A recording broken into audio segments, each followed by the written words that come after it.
아직도 모르겠어. 괜찮을까? 뭐가 고민이야. 그냥 자보면 되지. 어머, 미쳤어? 미치지 않았습니다. 2주간 실사용 후 불만족 시 환불 가능한 쇼앤 침대니까요. 딴지마켓 입점 2달째 반품률 0%를 자랑하는 이유 있는 만족도. 이젠 고민하지 마세요. 누워본 몸에게 물어보세요. 너는 뒤로 빠져라. 이 비겁한 교훈을 가르쳐야 했던 우리의 600년의 역사, 이 역사를 청산해야 한다.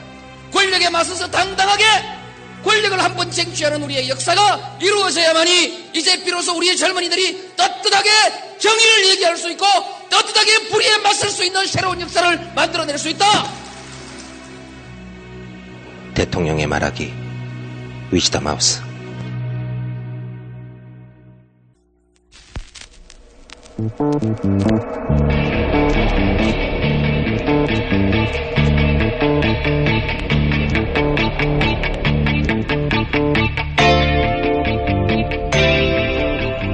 안녕하세요, 김호준입니다. 개헌은 블랙홀처럼 모두 빠져든다. 개헌 이슈에 빠지면 경제 회복이 어렵다. 개헌으로 경제 활력을 찾지 못하면 그 피해가 국민에게 돌아간다. 우리 상황이 블랙홀이 모든 것을 빨아들여도 상관없는 그런 여유 있는 상황이 아니다. 최근 3년간 새해 기자회견 때마다 박근혜 대통령이 개헌에 대해 한 말입니다. 그런데 어제 국회 시정연설에서 갑자기 임기 내 개헌을 완수하겠다고 했습니다. 경제는 오히려 더 나빠졌는데 왜 블랙홀을 호출했을까? 간절히 원하면 우주가 돕는다. 박 대통령의 말입니다. 아무래도 우주의 도움이 필요한가 봅니다. 김어준 생각이었습니다.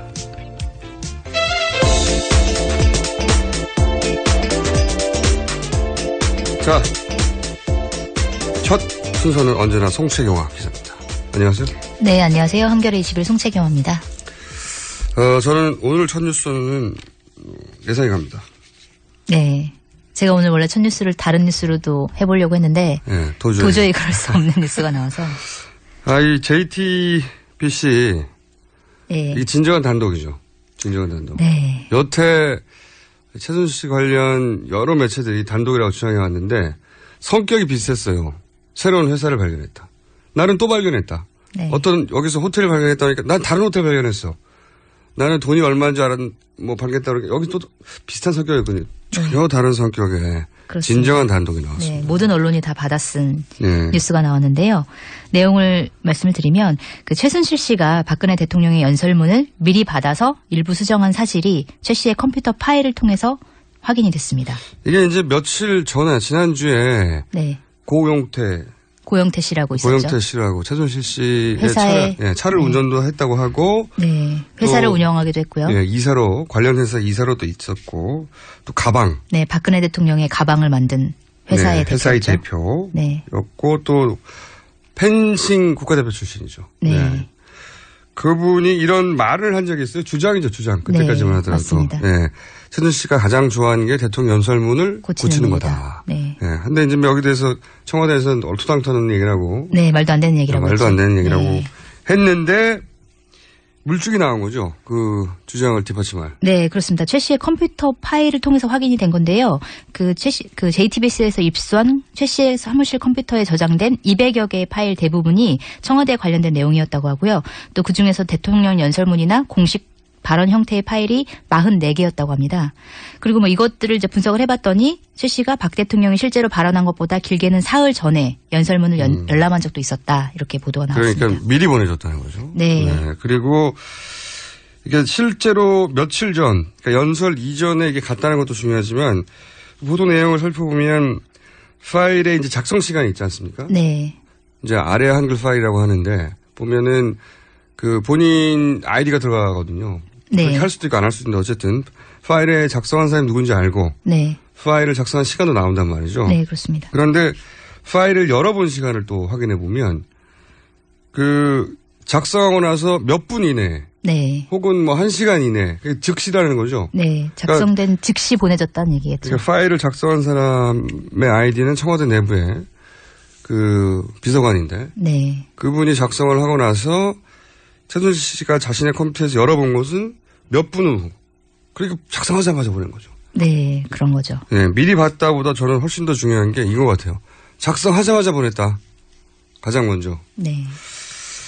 자, 어떤 파일들이 있습니까? 그 파일 중에. 네, 일단은 박근혜 대통령의 이른바 통일대박론의 방법론을 역설한 그 연설문이 있었는데 2014년 3월에 독일 드레스덴 연설이란 이제 부분이 있었는데 이게 보면은 대북관계 로드맵이기도 해서 극도의 보안 속에 내놓은 자료였는데 이거를 최 씨가 하루 전에 미리 받아봤다고 하고요.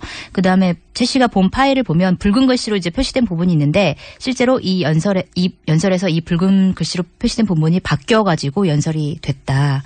그래서 혹시 뭐 최 씨가 수정한 게 아니냐 이런 이제 정황이 보인다라는 이제 보도가 있었습니다. 이건 뭐 대단히 개연성이 높은 추정일 수밖에 없죠. 이게 사실 원고를 태고하게 되면 저도 이제 제가 작가 아니겠습니까? 아, 작가셨습니까? 네, 베스트셀러 책을 또 갖고 있는 작가 아니겠습니까? 네. 그러면 원고를 주고받게 되거든요. 근데 그 원고가 이제 한 페이지가 아니라 여러 페이지가 되면 네. 어디를 고쳤는지 서로 몰라요. 그러면 고친 부분을 색깔을 바꾸게 되거든요. 그래서 고친 부분을 색깔을 바꿨다고 알려주는 거죠. 그러니까 최순실 씨의 컴퓨터에 있는 파일이 붉은 글씨로 특정 부분이 돼 있다면 그건 이쪽에서 고친 이후의 파일인 거죠. 최순실 씨가. 네. 네. 그렇게 추정해야 되는 거죠. 고쳐놓고 보낸 거죠. 그럼 그쪽에서 그게 반영이 돼서 연설했다. 이렇게 볼 수 있죠. 네, 그렇게 볼 수도 있고 실제로 그 파일 안에 이 파일이 어떻게 수정이 됐느냐를 이제 보면은 그 파일 중에 일부는 컴퓨터 PC 아이디가 유연으로 돼 있는 컴퓨터에서 딸. 고쳐진 흔적이 나왔는데, 네, 그렇죠. 유연이란 이름은 최 씨의 딸 정유라 씨가 개명하기 전의 이름인데요. 그 유연이란 이름의 아이디를 가진 PC에서 이 파일이 고쳐진 흔적이 나온 겁니다. 그러니까 최순실 씨의 딸 컴퓨터로 수정을 하고 그걸 보낸 뭐 이런 흔적 중에 하나인 거네요. 네, 그러니까 맞습니다. 여기서 어쨌든 작업이 된 게 네. 받아보기만 한 게 아니라 네. 작업이 된 거라고 이제 추정할 수 있는 거죠. 네, 그렇습니다. 이 문제는 저는 뭐랄까요? 여태까지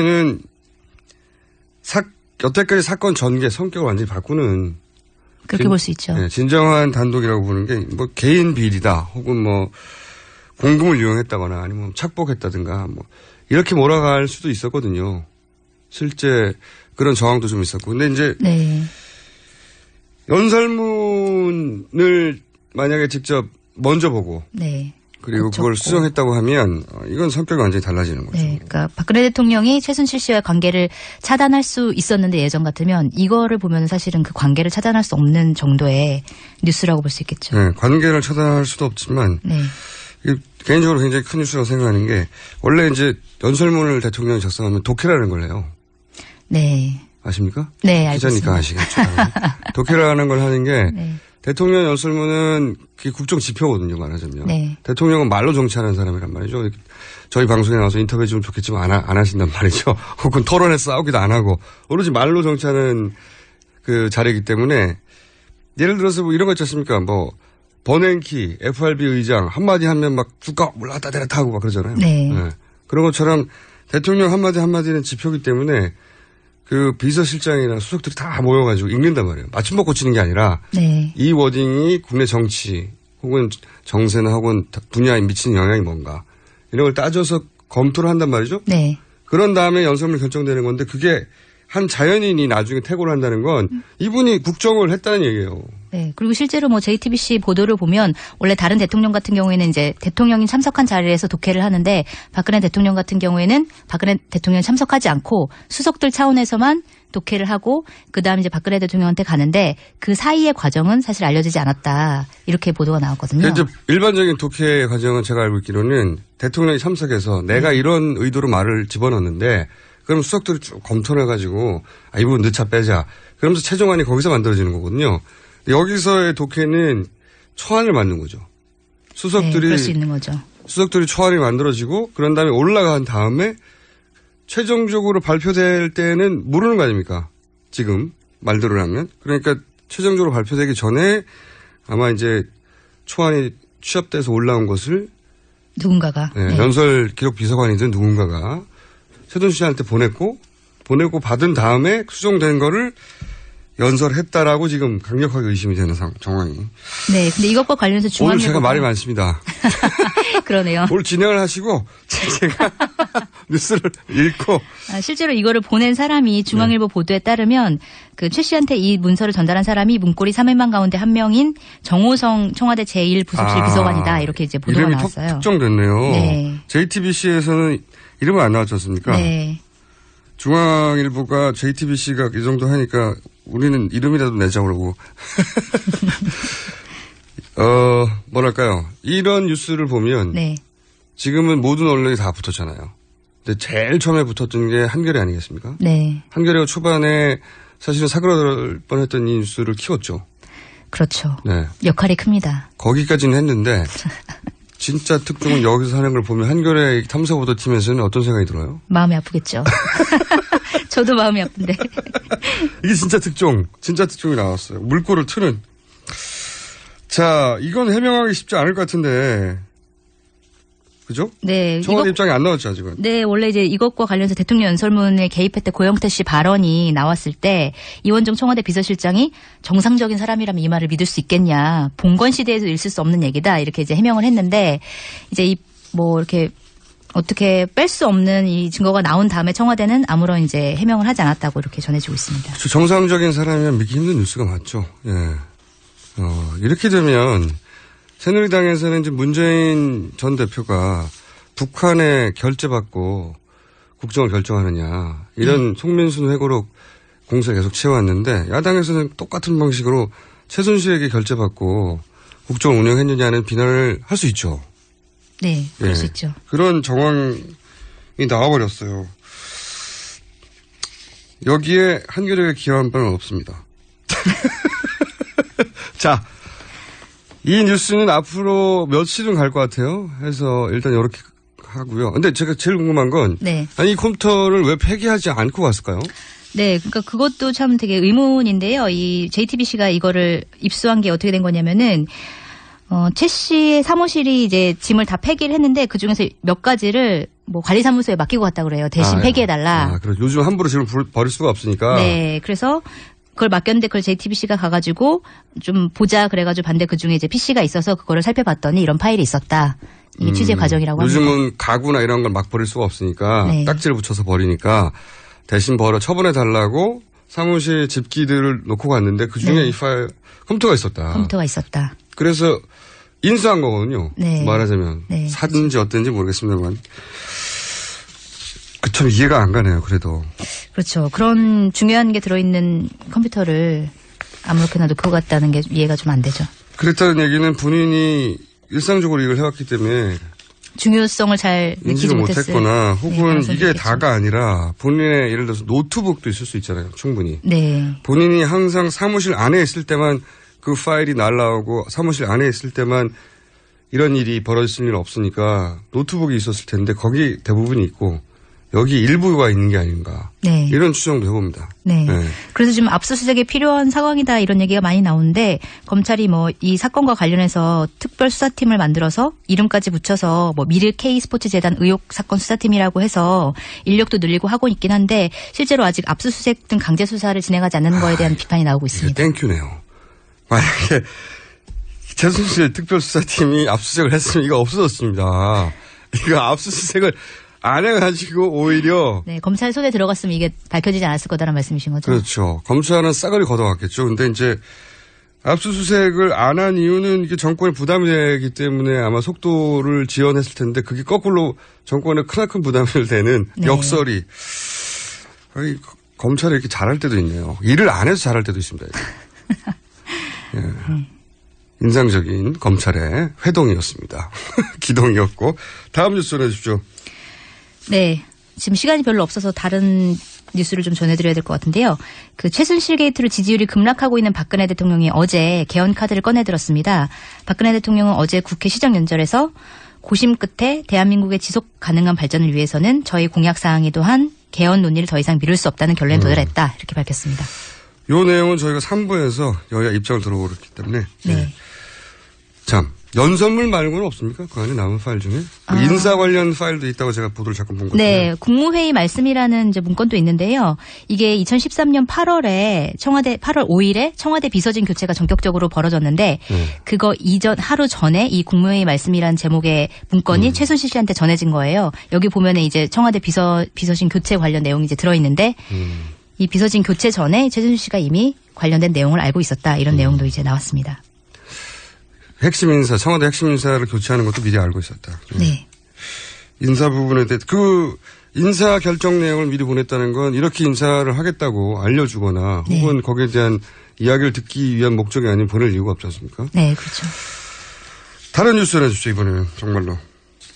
정말 다른 뉴스 전해드리겠습니다. 정말 다른 뉴스. 북한 매체인 조선중앙통신, 노동신문 등이 송민수 회고록 논란과 관련해서 입장을 밝혔는데요.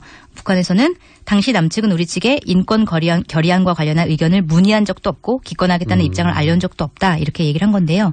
그러니까 뭐 회고록 내용도 부인하고 문재인 전 민주당 대표 측의 주장도 모두 부인하는 그런 내용이었습니다. 네. 뭐 북한 입장은 알겠는데 북한 입장이 크게 도움이 될 것 같지는 않습니다. 자, 네. 다음 뉴스. 어제 백남기 씨 강제 부검을 시도했다는 주말에. 네. 어떻게 됐나요? 그 이후로?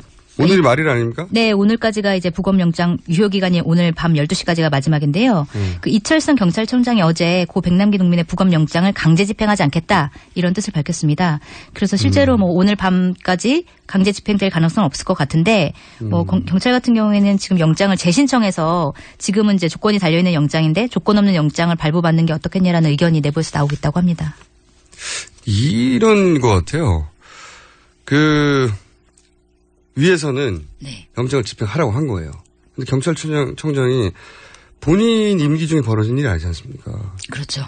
이 사안은 새로 부임했단 말이죠. 이 부담을 다치기 싫어요. 그래서 네. 이제 어쨌든 근데 시키니까 위해서 왜냐면 김진태 의원 같은 경우에 하라고 네, 그렇게 주장하고 있죠. 네. 네. 안 하면 사퇴해야 된다고. 그렇다는 얘기는 안 할지도 모른다는 정보를 가지고 있었다는 얘기잖아요. 네. 검찰총장은 제스처를 이렇게 취한 거죠. 하라고 하니까 할 수 없이 네. 제스처는 취하고 실제로는 안 하고 넘어가려고 하는 정황이 좀 보이네요. 재신청을 갈 수 있다. 이 사안은 재신청을 할 수 있을지 모르겠는데 법원도 이제는 기각을 해버리면 끝나는 거니까. 네. 그죠? 예. 그럴 수 있죠. 영장이 집행 안 되고 이 사안이 끝날 수도 있을 것 같다는 생각이 처음으로 듭니다, 저는. 법원이 기각시킬 것 같다라는. 네, 법원도 그렇고 경찰의 태도도 그렇고 네. 이게 너무 커져가지고 여기 이제 발을 담그기가 두려워들 하는 게 아닌가. 발 빼는 수순 아닌가 싶어요. 저는 그렇게 생각이 드는데 어떻게 생각하십니까? 그렇게 생각할 수도 있다고 생각합니다. 네, 지금까지 송채경화 기자였습니다. 감사합니다. 네, 감사합니다.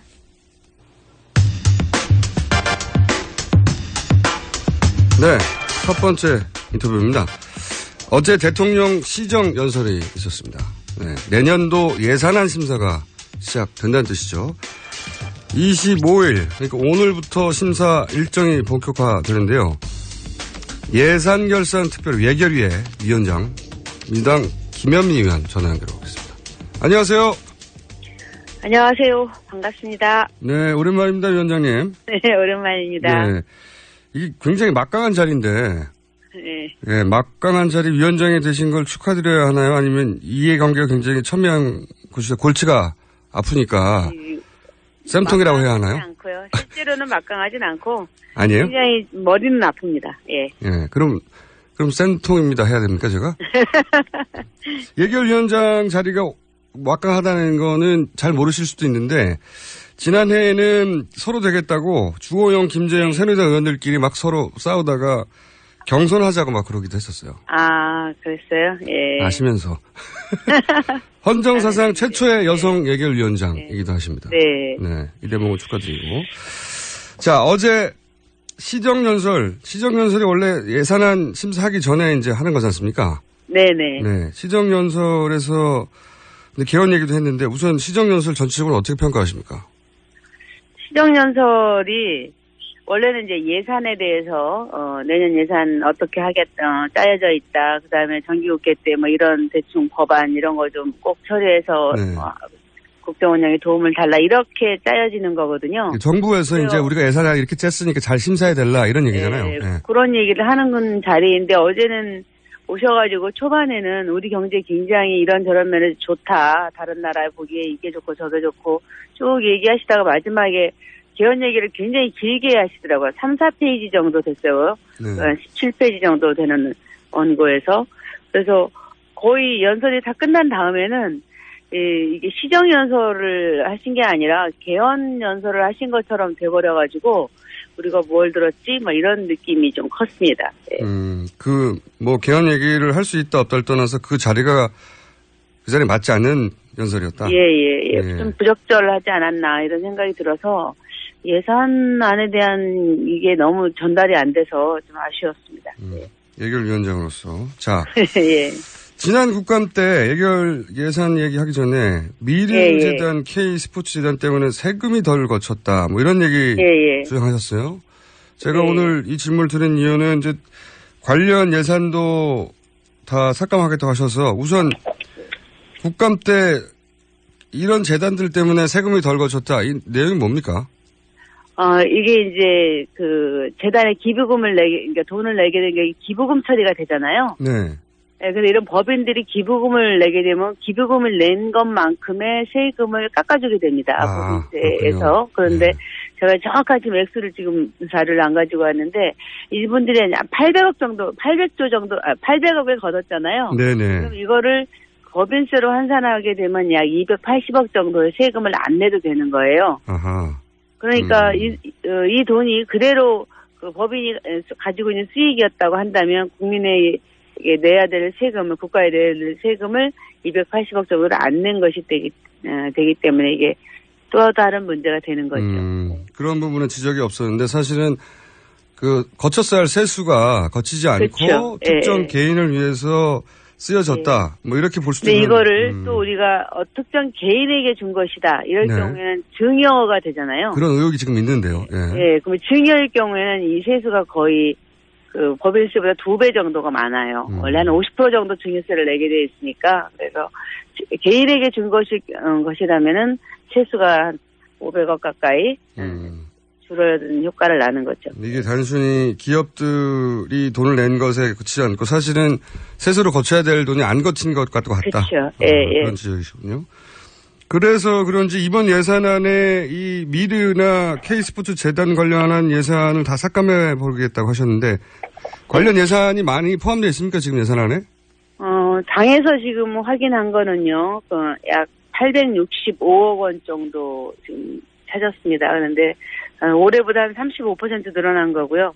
코리아 에이드, 새마을운동 세계와 새마을운동 ODA, 코피아 시범마을 조성사업, 국가 이미지 홍보, 태권도 진흥 뭐 이래서 주로 미르와 K스포츠가 하는 사업들입니다. 지금 말씀하신 그 사업들은 직접적으로 미르 혹은 K스포츠와 관련 있는 사업들인 거군요.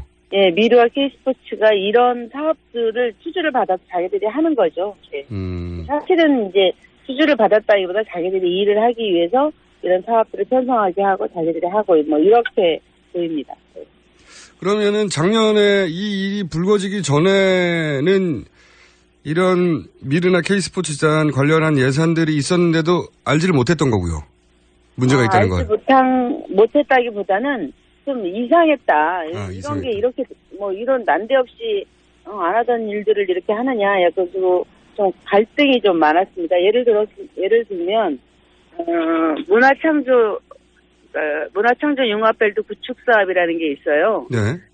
2015년에는 관광기금으로 해서 26억 원을 반영을 했는데 난데없이 이거를 또 6월 30일에 125억 원으로 기금 계획안을 변경해가지고 이것도 하루 만에 기재부가 승인을 해준 게 있습니다. 그러니까 왜 이것도 26억 원 사업 하다가 중간에 이걸 125억으로 이제 100억 정도 늘리는 일을 하느냐. 그래서 당시 이제 문광희 의원님들하고 좀 갈등이 많았는데 이것도 그냥 갔죠. 그래서 나중에 이거 보니까 이렇게 무리하게 했었던 게 또 하루 만에 이렇게 승인이 나고 이랬던 게 왜 그랬나 보니까 이게 이제 미르와 관련된 사업이었다. 나중에 확인을 하는 거죠. 네. 그렇군요. 그때 이상했는데 지금 되돌아보니 그랬었다는 거군요. 말하자면. 예. 그때는 이해가 잘 안 갔지만. 근데 이번에는 이제 그렇게 미르와 K스포츠로 가는 자금들이 지금 굉장히 의혹에 쌓여 있다는 걸 알고 이제 그 관련 재단을 다 삭감하겠다는 거지 않습니까? 야당에서는. 네네. 예. 새누리당에서는 그 예산 중에는 네. 그렇게만 볼 게 아니라 네. 그 문화 사업에 필요한 예산도 있다 이렇게 주장하지 않겠습니까? 당연히. 물론 그렇게 이야기를 하겠죠.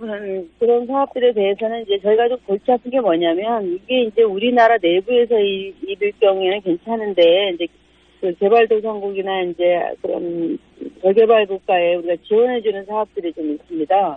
네, 이런 것들은 완전히 삭감해버릴 경우에는 이제 외교적인 문제도 있을 수 있고 그렇기 때문에 이거 이제 사업의 주체를 바꾸던가 이런 것들이 필요하죠.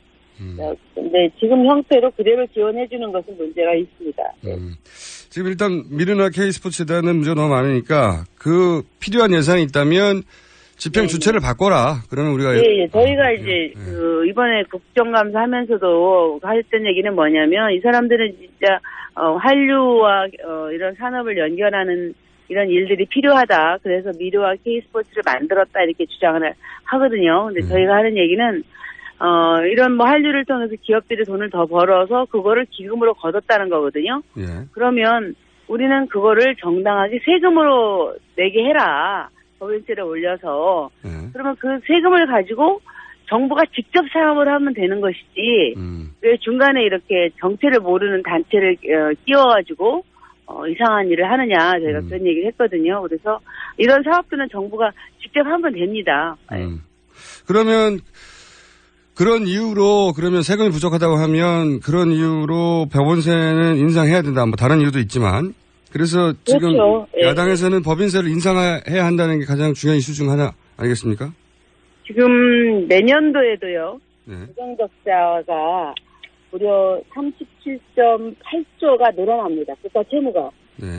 국가 채무 37.8조가 늘어나가지고 우리나라 내년 국가 채무가 682조가 돼요. 근데 이것도 정부가 굉장히 예산을 굉장히 타이트하게 숫자를 맞춘 거예요. 내년도 경제 성장률이 3.0%가 될 것이고 뭐 예상한 대로 세금이 다 거칠 것이고 이런 전제하에서 이걸 짠 거거든요. 그런데 올해도 우리가 3.3% 경제 성장한다고 예측을 했다가 지금 2.7이나 2.8로 끝날 거거든요.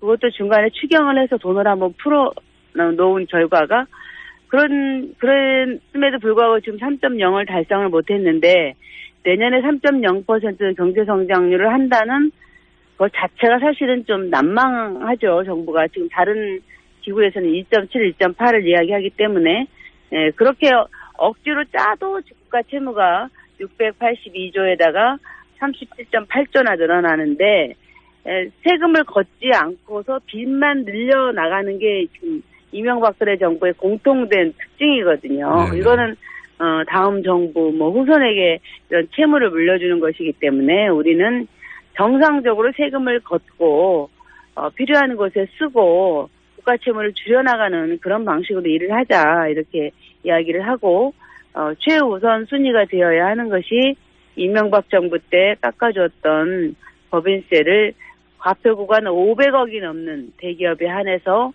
25%로 환원시키자 이렇게 주장을 하는 것입니다. 그러니까 그 부족분을 기업의 법인세수로 확보하자. 한마디로 말하면. 근데 모든 기업을 다 하자 그러면 부담이 크니까. 500억 이상에. 과표 구간 500억 이상인 기업에 한해서 하자. 0.1% 정도밖에 해당이 안 됩니다. 알겠습니다. 근데 여기에 대해서 새누리당은 반대하고 있는데. 반대 입장인데 그렇게 되면 결국은 정세균 의장이 예수부수 법안으로 지정해서 자동 상정하고 이런 과정을 거치게 되나요?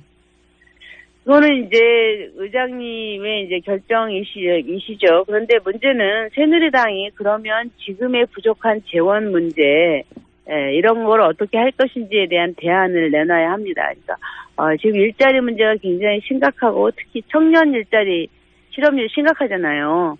그러면 여기에 대해서 제대로 된 일자리 대책을 내놔야 된다. 이게 저희 일관된 국민들의 주장인데 그러려면은 저희는 이제 공무원이라든가 경찰관 소방관, 뭐 학교에 있는 여러 이제 비정규직들의 정규직화 문제, 이런 일자리를 제대로 된 질 좋은 일자리를 만드는 사업들을 해야 된다고 주장을 하는 것이고, 그러려면 여기에 재원이 필요합니다. 그러려면 재원 대책을 내놔야 되는데 이런 걸 안 하고 안 쓰고 안 먹고 그냥 이러고 가만히 움직이지 말고 있는 게 배고플 때 대처 방법이다. 이게 지금 새누리당의 재정 정책인데 저희는 그건 아니라고 보고 세입 대책이 없으면 여기에 대한 대책, 저희가 법인세 인상 문제에 대해서 적극적으로 고려해야 된다 이렇게 생각을 합니다. 그러니까 세수 부족한데 다른 대책도 없이 왜 법인세 인상을 반대하느냐? 대안이 없으면은 법인세 인상해야 한다. 네네. 네, 이거는 원래 여당이 야당한테 하는 얘기인데요. 이 정부는 대안이 별로 없습니다. 예. 알겠습니다. 오늘 여기까지 하고요. 저희가 사실은 누리예산 부분도 다뤄야 되는데 오늘은 시간이 부족해서. 누리예산은 짧게 얘기하면요. 5자 협의체 만들어서 대안을 마련하기로 약속을 했어요. 추경예산 할 때. 3당 정책위의장, 교육부 장관, 기재부 장관. 근데 우리 당의 윤호중 의장이 만나자고 지금 4번, 5번 제안을 해도 안 만나요. 그래서 저희는 정부가 정말 대안을 마련할 의지가 있는 것인지 의심하고 있습니다. 네. 알겠습니다. 이 부분은 아직 뭐 예결이 진행될 한참 남았으니까요. 저희가 누리 예산 문제 나올 때 다시 한번 연결하겠습니다. 오늘 말씀 감사합니다. 고맙습니다. 안녕히 계세요. 네, 지금까지 헌정사상 최초의 여성 예결위원장 김현미 의원이었습니다.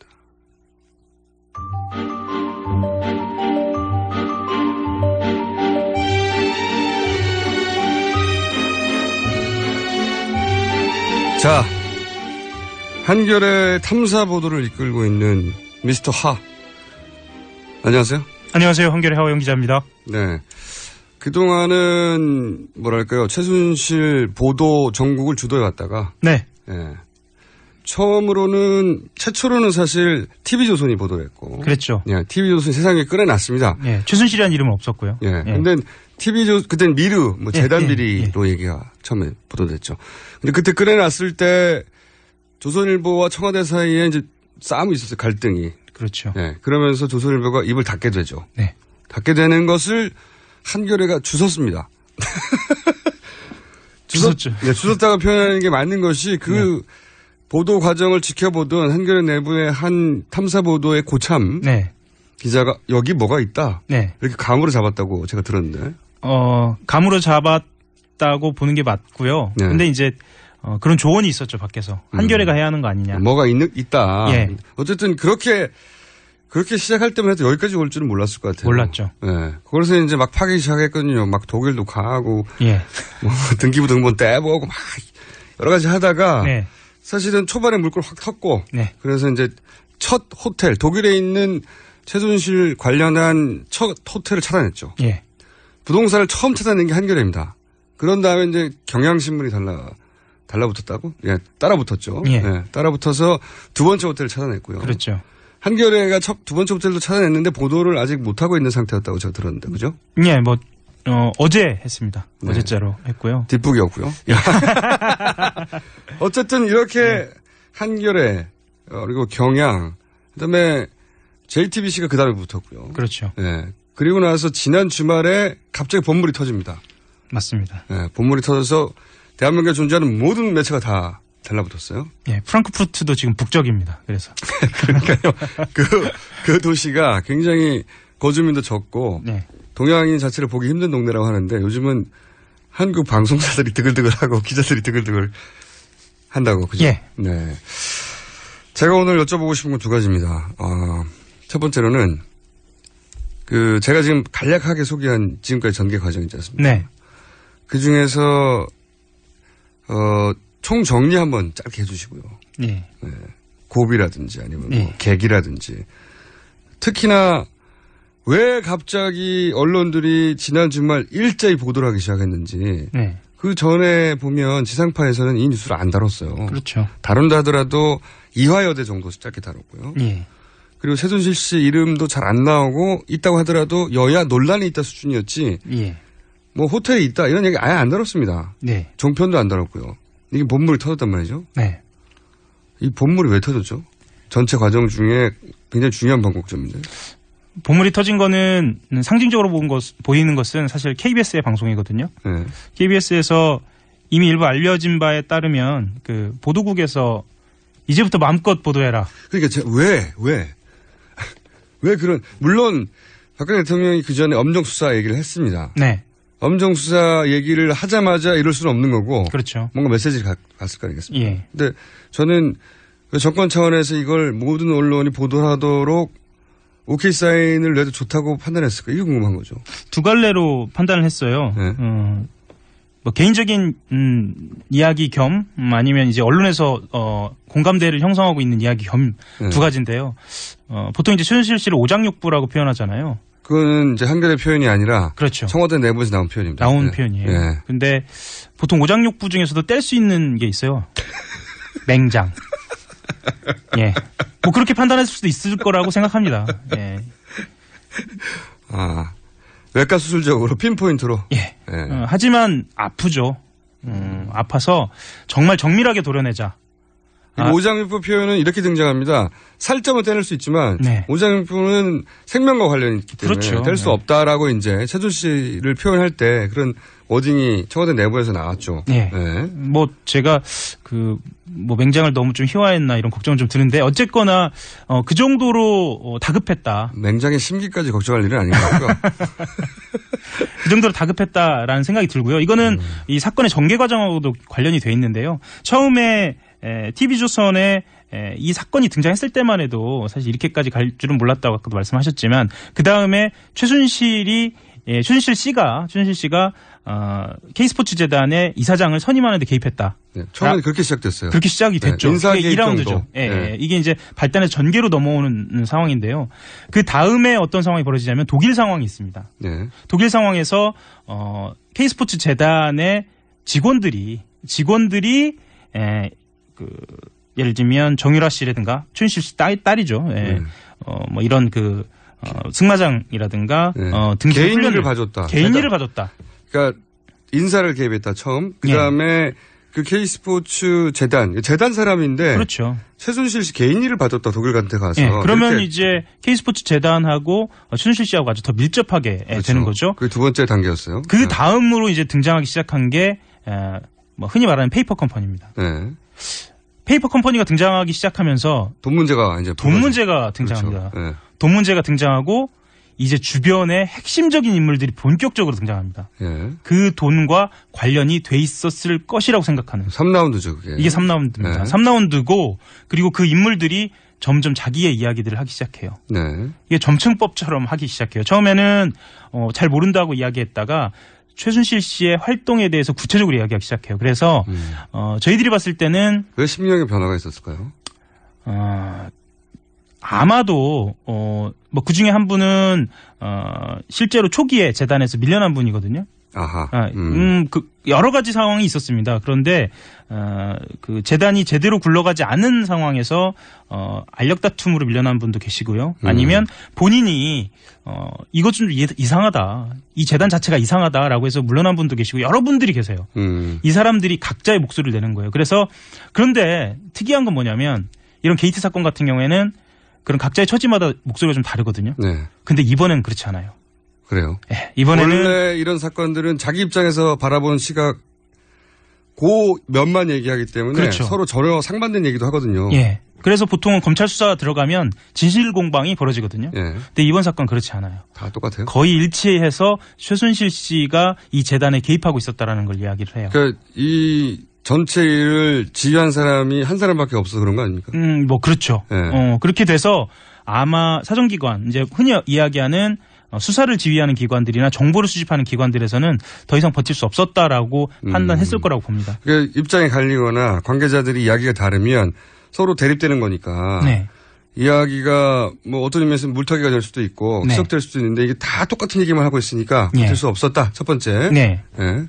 뭐 그 과정에서 아마 어제 JTBC에서 보도가 나왔는데 그러니까 지금 버틸 수 없었다는 얘기는 왜 지금 이렇게 입장이 확 바뀌었냐의 설 중에 하나인 거죠. 그렇죠. 네. 설 중에 하나고 아마 그랬을 것이라고 기자들은 판단하고 있는 설이죠. 왜냐하면 실제로 기자들한테도 그 취재원들이 태도가 좀 바뀌었거든요. 어떻게 바뀌었습니까? 그러니까 한 사람이 입을 열기 시작하니까요. 아, 이 사건 넘어갔다 이제. 예, 예. 그렇게 생각한 거죠. 자기 혼자 막을 수 있는 게 아니다. 예, 네. 다 넘어갔다. 그러니까 거의 동시에 이루어졌어요. 기자들, 그러니까 모든 매체들, 우리가 생각하는 할 수 있는 모든 매체들이 한꺼번에 보도를 하기 시작한. 대한민국의 모든 매체가 이걸 다루고 있어요 이제. 예. 예. 원래는 한겨레, 경향 그리고 그걸 받아서 TBS의 뉴스 공장에서 열심히 떠들고 있었거든요. 예. 그래서 이제 독자성이 좀 있었고, 이게 좀 뭐랄까요? 섭섭하기도 하고 뒤따라온 사람들한테 뒤따라와서 다 덮어버리니까 물량으로. 어쨌든 예. 그런 이유다. 또 하나의 이유가 있어요. 그럴듯한데 그 설은. 예, 그런 이유가 사실은 결정적이었던 것 같아요. 결정적인 것 같고. 왜냐하면 사정기관이 조사를 해서 사정기관 선에서 어느 정도 그림을 만들 수 있어야 하는데, 네. 그렇죠? 사정기관이 원하는 대로 수사 결과가 나오려면. 네. 근데 이제 그림이 나오기 힘들다는 거죠. 그렇죠. 이제. 그리고 이거 하나는 현장에서의 느낌인데. 참고로 현장이라고 말하는 이유는 뭐냐면 이 탐사보도팀에 있어요. 지금 하영 기자가 하필이면. 예. 그래서 이런 증인들을 만나고 돌아다니는 거죠 지금. 그렇죠. 예. 이건 보도하지 않은 건데. 머리 안 감은 지 오래된 것 같은데. 프랑크푸르트 얘기하겠습니다. 현장에서. 예, 프랑크푸르트 현장을 보면 모든 현장이 정리가 안 돼 있어요. 그러니까 다급했다. 예, 그러니까 질서 있는 퇴각이라 할까요? 질서 있는 도피를 하지 못했어요. 갑작스럽게 결정되고. 예, 그런 거군요 지금. 그러면 어떤 걸 추론할 수 있냐면 지금 이 상황을 예상치 못했다는 거죠.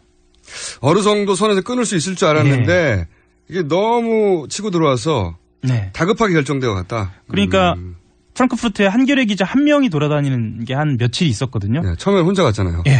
그래서 그 넓은 데를. 예. 그때는 승마장이나 아니면 호텔에서 별로 경계하지 않았어요. 근데 요즘은 승마장 앞에 프레스 언론사 출입 금지가 붙었다고 합니다. 그리고 그때는 이게 신문 기자이기 때문에 네. 메모지 한 장만 있으면 되잖아요. 그렇죠. 아니면 스마트폰이나. 네. 지금은 방송국에서 왔기 때문에 중계차 카메라 큰 거거든요. 그렇죠. 그리고 하필 한겨레 기자가 독일어를 잘하는 기자여가지고 통역도 필요가 없었어요. 그러니까 정말 혼자 갔었던 거예요. 네, 그래서 아마 그런 현장을 좀 생생하게 본 것 같아요. 그때는 탐사 보도였고 지금은 탐사 보도가 아니에요. 그렇죠. 지금 현재는 같이 달려가는 거죠. 네. 그런 상황에서 저희들이 짐작한 데는 아마 로드맵에서 이거는 준비되어 있지 않았을 것이다. 그래서 다급하게 어떤 상황들을 좀 판단하고 있었을 것이다. 그래서 아마 이렇게 좀 고삐 풀리듯이 풀리는 게 아닌가 이런 생각이 좀 듭니다. 그럼 이제 더 이상 막을 수 없다라고 판단하는 거죠. 예. 그럼 이 사건이 어떻게 끝날 거라고 기자들은 예상하십니까? 이제 클라이막스에 드디어 들어가기 시작했죠. 제가 지난주에 말씀드렸던 것처럼 마지막 스테이지. 예. 최순실 개인의 문제, 사인의 문제였다면 이제 공적 영역으로 들어가기 시작했죠. 그러니까 이제 그 취재 영역만 남았다고 예. 그러면서 이제 말하기 쉽지 않다 아직은 네. 조심스럽다 이렇게 얘기했는데 조심하는 사이에 JTBC가 다 특종하고. 예.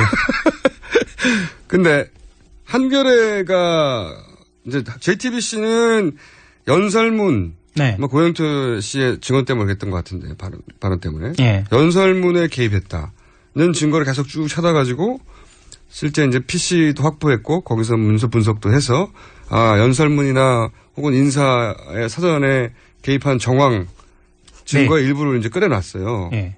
그래서 모든 언론이 다 받았는데 한겨레가 파고 있던 또 갈래가 있습니까 혹시? 그러니까 쉽게 얘기하면 JTBC 보도는 최순실 씨가 청와대에 직접 어떤 관계에 놓여 있는지 네. 공적 영역에 아주 집중한 상태였고요. 공적 영역에 예, 그렇죠. 예. 연설문을 고친다는 거는 이게 자연인이 절대 할 수 없는 일이거든요. 예. 볼 수도 없고. 그렇죠. 미리. 예. 이건 사실 국기문란이라고 어떤 측면에서는 볼 수도 있는 거고요. 국기문란 맞죠? 예. 한겨레 같은 경우에는 좀 더 이 사건의 범죄적인 측면, 형법적인 측면 이렇게 접근을 했어요. 그러니까 예를 들면 최순실 씨가 재단에 어떤 방식으로 불법적으로 개입을 했었을 것인지에 대한 측면에 좀 집중을 한 거죠. 자연인으로서는 할 수 없는 일을 어떻게 했는가. 예. 그러므로 이것은 자연인의 개인 착복이나 비리가 아니다. 그렇죠. 이렇게 연결하려고 취재를 집중했다. 그렇죠. 그래서 이제 재단을 어떻게 하면 좀 직접적으로, 공식적으로 그리고 외부의 힘을 빌어서 했는지 거기에 좀 집중을 하고 있었고요. 뭐 좀 나왔어요? 일부 보도가 좀 나왔습니다. 일부 보도가 나왔는데 개헌으로 묻혔죠. 개헌으로 하라고 묻혔다가 예. 이 보도, JTBC 보도로 다시 개헌이 묻힐 지경이에요, 지금. 예, 지금 그렇습니다. 예. 엎치락뒤치락 하고 있는데. 예. 한겨레가 이 다시 엎치락뒤치락하고 뒤집을 만한 뭔가 내용은 없어요? 저희들도 다음 주 전에 뭔가 좀 준비를 좀 하고 있습니다. 아, 큰 건이 하나 준비되어 있습니까? 예. 그게 지금 말한 대로 큰 건인지는 모르겠습니다. 그런데 이제 지금까지 진행되어 온 것이 있기 때문에 모든 언론사가 마찬가지일 겁니다. 한 달 정도 TF팀이 꾸려져 있으면 마지막 한 방 정도는 준비를 하고 있거든요.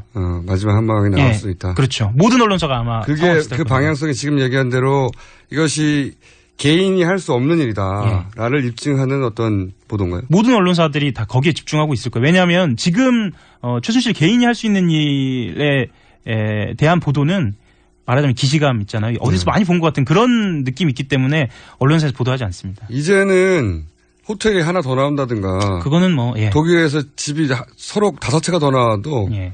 더 이상 뉴스가 안 돼요. 그래서 오히려 더 내밀한 개인사를 보도하는 매체들도 있고요. 네. 예. 다른 매체들 같은 경우는 이제 정말 공적인 영역으로 넘어가기도 하고요.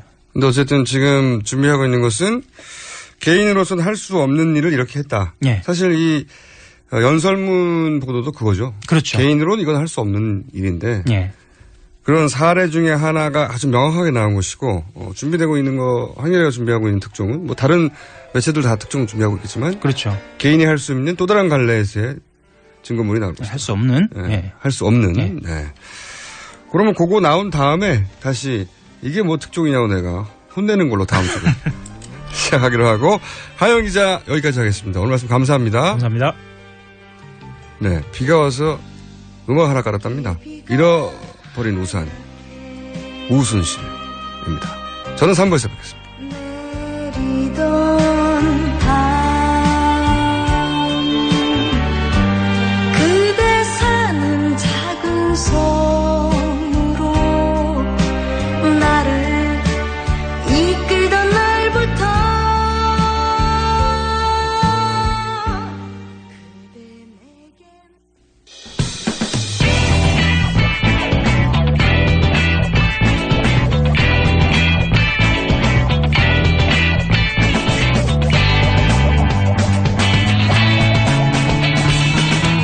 김어준의 뉴스 공장.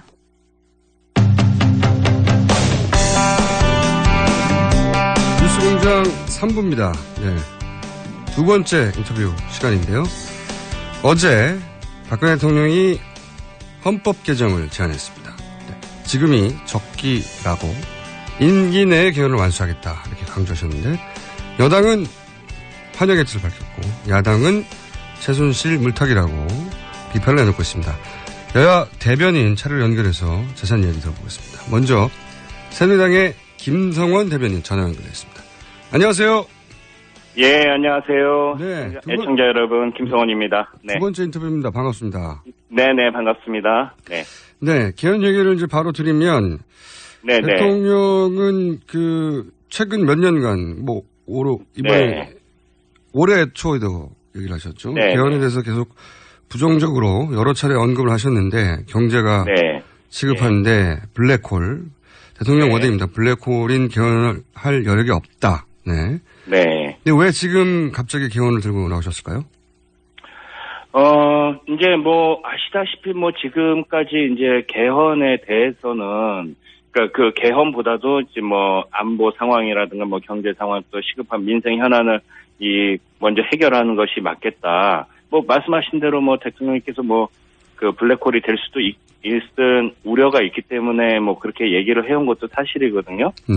그런데 이제 개헌의 이 시기를 보면은 지금이 아니면은 안 된다 그런 생각이 있는 것 같고요. 왜 그러냐면은 지금 보면은 이제 우리 정치 상황을 보면요. 내년에 이제 대선이 있지 않습니까? 네. 그 이후에는 또 바로 지방선거가 있고 또 그 이후에는 또 21대 총선이 있는데요. 네. 지금 20대 국회에 이게 지금 전반기 부분이고 그다음에 또 국민적 여론과 또 국회 200명 이상의 찬성하시는 분들이 있으니까 이게 무르익었고 또 이때 하지 않으면은 안 되기 때문에 이렇게 좀 생각을 하시는 것 같습니다. 그것은 단지 지금의 문제가 아니라 우리 국가 대한민국의 100년 대계를 위한 그런 노력이라고 저는 보고 있거든요. 과거에 이 얘기를 또 하지 않을 수 없는데 과거에 박근혜 당시 한나라당 대표 시절에 노무현 대통령이 원포인트 개헌 제안했을 때는 이제 나쁜 대통령이라고 정략적이라고 이렇게 비판하시는데 그때와 이번 제안이 어떻게 다른 거죠? 그 당시에는요, 이 개헌에 대한 이 국민적 공감대가 다릅니다, 지금하고요. 그 당시에는 아마 여론조사에 이제 반대가 한 70% 나왔었거든요. 또 그때는 일종의 이제 권력 구조만 원포인트로 바꾸는 그런 개헌 제안이었기 때문에 그런 식으로 표현을 하신 거고, 지금은 지금 보십시오. 국민 여론이 그렇게 좀, 그러니까 개헌을 해지된다는 게 거의 한 70%에 가깝고, 또 여러 가지 상황상 이렇게 좀 지금이 최적기 아닌가 이렇게 좀 생각하는데요. 그래서 다르다. 그러면 그 필요성을 이야기하는 부분들은 대통령뿐만 아니라 여야 모두 많이 있으니까요. 네네, 그럼요. 네, 개헌에 대해서. 지금 야당에서도요, 사실 2014년도에 개헌 투기 구성 결의안도 제출을 했지 않습니까? 네. 그리고 또 박지원 대표도 지난번에 이제 원내대표 교수단체 대표 연설에서요, 박근혜 대통령한테 개헌을 동의 없이, 그러니까 대통령의 동의 없이는 불가능하니까 개헌을 할 것을 촉구를 하고요. 네. 이렇게 해서 대통령 나머지 자녀 임기 동안에 가장 하셔야 될 중요한 일이 개헌이라고 그렇게 교수단체 대표 연설에서 그렇게 해놓고 지금 와서 좀 다른 의견 내면 이거는 말이 안 되는 거죠. 이제 야당에서 그렇게 나오는 이유 중에 하나는 왜 하필 지금이냐. 네네. 지금 최순실 사건으로 불리한 전국을 전환시켜 보겠다는 그런 발상 아니냐. 이런 주장인데 이 야당의 주장이 터무니없나요? 우선은요, 그 말씀 드릴게요. 최순실, 우병우 의혹 덮기다 이렇게 하는데, 그거는 야당이 국민들을 무시하는 거라고 저는 봐요. 아니, 이게 진행자님 한번 보십시오. 덮여지겠습니까? 안 덮여져요. 그거는 그거대로 계속 진행이 될 겁니다. 단, 개헌은, 이거는 지금 우리 국가의 미래를 위한 일이기 때문에 지금서부터 이 시기에 하지 않으면 안 된다는 거예요. 아니, 내년에 무슨 대통령 다음에 나오실 분들이 이게 당선된 뒤에 주도한다? 이거 안 되거든요. 매 정권마다 당선된 뒤에 초창기에 해야지 동력을 얻는다 이렇게 얘기를 하는데요. 그때는 할 수가 없습니다. 덮어지겠느냐? 아니 이거 덮어지지 않아요. 제가 봤을 때. 이 의혹은 의혹대로 수사를 하고 있지 않습니까? 또 지금 언론에서도 계속 나오고 있잖아요. 근데 어제는 덮어진 게 사실 아니겠습니까? 어제는 사실 개헌 이야기로 다 덮였다가 그 정도 이슈는 얼마든지 많이 있죠. 그걸 가지고 덮어졌다고 표현하시면 안 되죠. 그리고 이거는 장기적으로 이렇게 이제 국회에서 특위를 구성을 하고 또 국민 여론을 수렴을 하고 이게 얼마나 많은 절차가 필요합니까? 이렇게 해야지 되는 거죠. 그럼 제가 이렇게 여쭤볼게요. 최순실 사건이 이제 정권에 부담이 되는 것까지는 사실이지 않습니까? 그죠? 그거야 부정할 수 없는 사실. 네. 그래서 결과적으로 덮이게 된다면 그건 좋다. 이런 마음 정도는 있지 않았을까요? 그것까지 부정하십니까? 이게 보십시오. 이 의혹이잖아요. 지금 진행자님 말씀하셨듯이. 네. 이 의혹이 사실이냐, 의혹이 사실이 아니냐에 따라서 틀린 거지, 그 의혹을 부정하지는 않겠습니다. 의혹은 당연히 제기할 수 있는 부분이고, 여러 가지 정황상 또 이렇게 되는 부분이지만, 그것이 명백한 사실이고, 어디까지가 사실이고, 어디까지가 의혹인지는, 이거는 진짜 철저한 검찰 수사를 통해가지고, 그렇게 좀 살펴봐야지 되는 거죠. 네, 그건 맞는 말씀이신데. 네네, 그럼요. 개헌 때문에 이게 덮이면 좋긴 하겠다, 이런 마음도 없으셨어요? 없습니다. 개헌은 개헌이죠. 진짜로 그렇습니다. 그러니까 지금 70년대 언론이 통제된 그런 상황도 아니고요. 이게 덮여지겠습니까? 지금 다 1인 인터넷 시대고 1인 SNS 시대고 모든 다 언론사 시대라고 저는 생각하는데 안 덮여집니다. 전혀 그렇게 생각하지 않습니다. 알겠습니다. 대변님 생각을 알겠고요. 근데 덮여질 뻔 했는데 JTBC 연설문이 미리 최순실 씨한테 갔다 보도 때문에 다시 최순실 사건이 일면으로 등장하게 된 국면은 또 아시죠?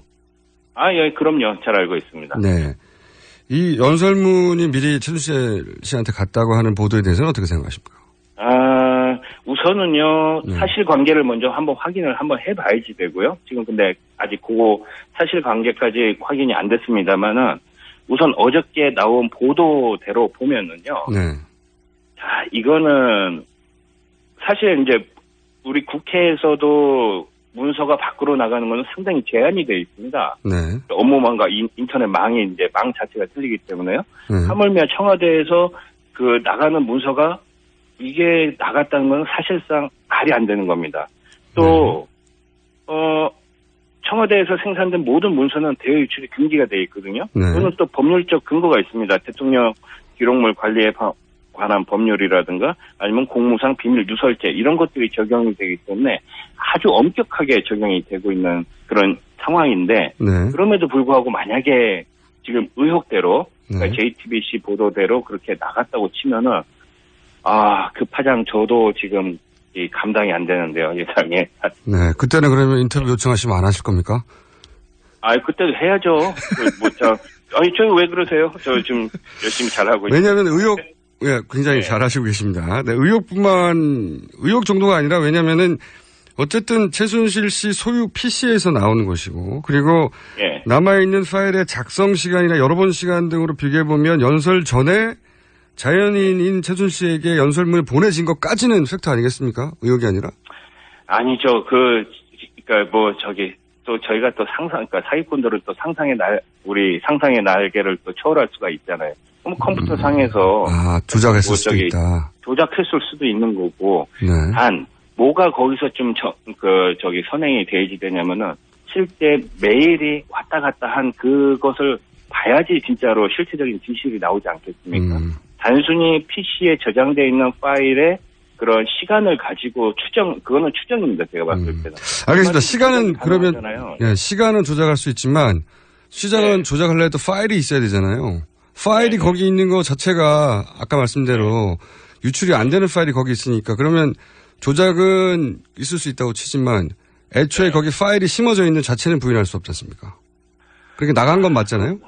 그거 저한테 너무 많은 거 바라시죠. 곤란한 질문인데. 예. 자, 그거 한번 그거는요, 진짜로, 이게 지금 최순실 이 의혹에 대해서는요, 이거는, 저는 우리 박근혜 정부의 문제가 아니라, 우리 대한민국의 문제라고 봅니다. 네네. 그렇기 때문에, 이거는 검찰에서 모든 명예를 걸고 철두철미하게 밝혀주셔야지 될 거라고 생각하거든요. 알겠습니다. 그거 지금 진행자님께서 말씀하신 거 모든 거 다 포함해가지고 그렇게 국민들이 다 이해하고 사실이다 아니다를 정확하게 하실 때까지 이 검찰에서 철두철미하게 좀 해주셔야 될 것 같아요. 알겠습니다. 그러면 여기서 우리가 속단할 수는 없잖아요. 이 최순실 씨에게 파일이 전달됐다고 하는 관련 보도가 후속 보도가 나오면 저희가 이제 대변인한테 바로 전화 드리겠습니다. 왜냐하면은 저희가 이 최순실 관련 인터뷰는 새누리당 의원님들 인터뷰 잡기 너무 어렵거든요. 곤란하시니까. 다 하실 수 있으시겠죠.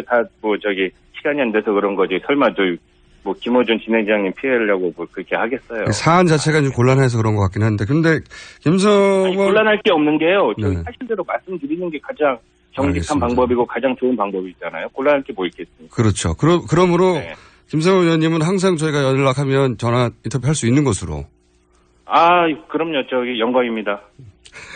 자, 약속하신 걸로 알고 한 가지만 더 여쭤보겠습니다. 예. 이 대통령께서 개헌을 주도하는 거는 문제다라고 야당에서 주장하는데 개헌 제안의 시기도 문제지만 대통령이 주도하면 안 된다라고 야당에서는 얘기하는데 이 이야기가 야당뿐만 아니라 여당 내에서도 유승민 의원 같은 경우에 유력한 대선 잠재 후보군 중에 한 분인데 이분도 대통령의 주도해서는 안 된다고 얘기하지 않습니까?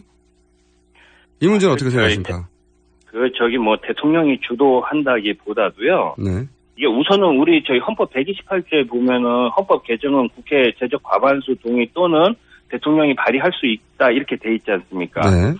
자, 근데 대통령께서 지금 그 개헌의 의지는 아주 강력하게 피력을 하셨지 않습니까? 모든 임기 내 국정 과제로 이렇게 삼아가지고 받아들이고 실무적인 준비를 하겠다 이렇게 얘기를 했는데 국회가 주도를 하는 게 맞습니다. 또 당연히 국회가 주도해갖고 이끌어 나가야지 되는데 이제 국회에서 정치적 이해관계 때문에 논의가 제대로 진척되지 못할 가능성도 있지 않습니까? 지금 뭐 반대를 위한 반대 또 각 당에 따라서 이득에 따라서 또 이렇게 바뀌고 저렇게 바뀌고. 자, 그렇게 됐을 때는 대통령이 좀 더 개헌 추진에 대한 많은 의사를 표현해갖고 진행에 좀 박차를 가할 수도 있다고 저는 생각을 합니다. 아예 너는 하지 마라 이렇게 하는 게 어딨어요.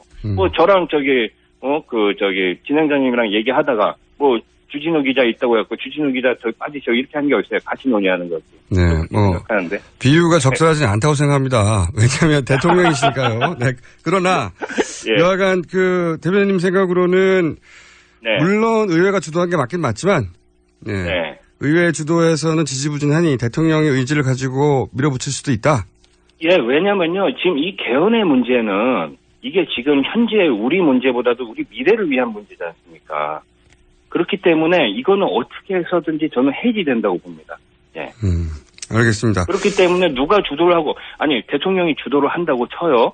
그런데 이게 국회 3분의 2 이상의 찬성을 받아야지 되는데 통과가 되겠습니까? 네. 실질적으로. 그 다음에 국민투표에 붙여야지 되는데 이게 통과가 되겠습니까? 어느 한쪽의 주도로 이렇게 해갖고는 통과가 안 됩니다. 그렇지 않습니까? 현실적으로 봤을 때. 그러면 이것이 진짜로 아마 모든 논의의 장을 터놓고 진짜 그라운드 안에서 모든 논의를 거쳐서 최적의 그런 안이 나오기 전까지는 그런 논의를 거쳐야지 되겠죠. 그러니까 누구는 빠져라 이렇게 하는 거는 이거는 저는 아니라고 보는데. 알겠습니다. 대통령 제안 이후 첫날이기 때문에 오늘 여기까지 하고요. 네. 앞으로 또 사안이 진척되면 다른 분들은 다 안 해도 의원님은 하실 줄 알고 저희가 전화 연결드리겠습니다. 알겠습니다. 네, 오늘 말씀 감사합니다. 예, 좋은 하루 되십시오. 네, 지금까지 새누리당 대변인 김성원 의원이었습니다.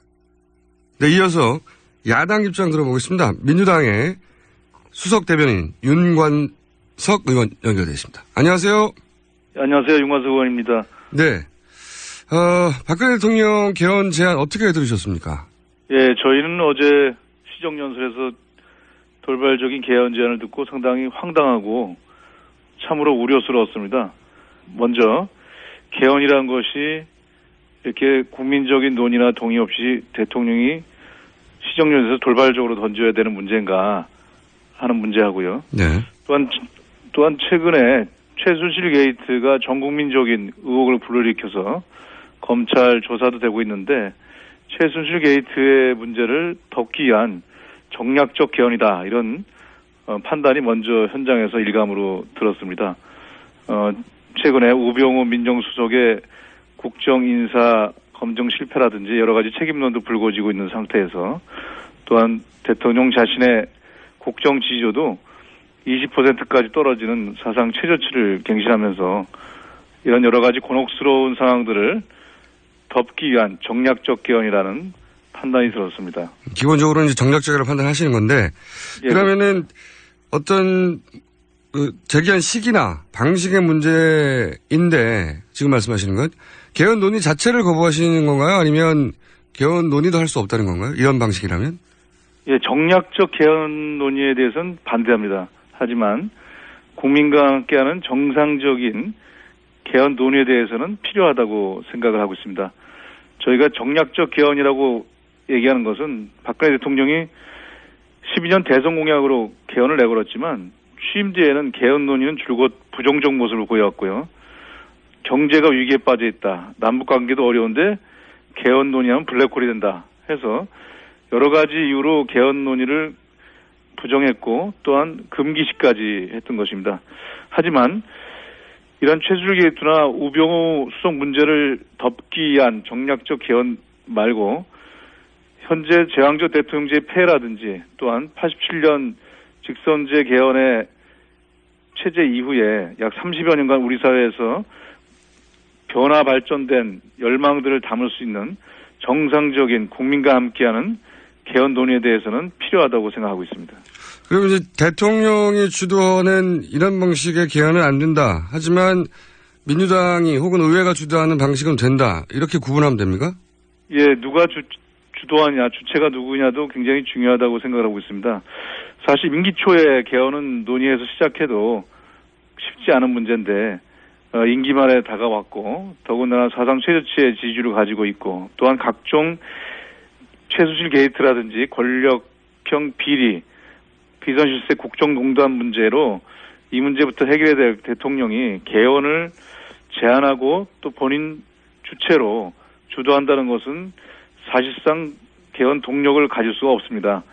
결국 실패할 것이라고 보고요. 또한 잘못하다가는 청와대 중심의 대통령 중심의 개헌 논의와 그 추진은 차기 대선에 개입할 것에 대한 여러 가지 논란을 불러일으켜서 갈등을 야기할 수밖에 없습니다. 그런 측면에서 개헌 논의가 정상적으로 이루어진다면은 국민 속에서 민의 전당인 국회에서 이 논의가 다양한 전문가들과 함께 이루어진다고 저희는 생각하고 있습니다.